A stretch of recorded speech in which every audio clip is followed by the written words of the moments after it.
ક્યાંક આંધળો નહીં હોય તો લાવ ચેક કરવા દે.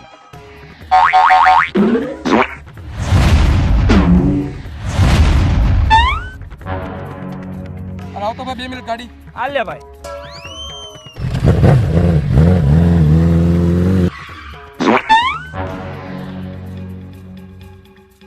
હા ભાઈ 2 મિનિટ ગાડી આપો ને. હા લઈ જા ભાઈ.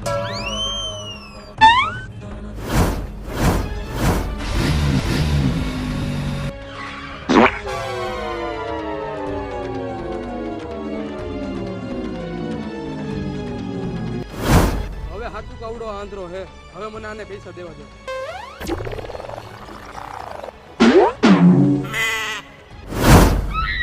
મને તો એમ કે 500 રૂપિયા આપશે, પણ આ 1 રૂપિયા વાળે મારું પાટલું ભીનું કરી નાખ્યું.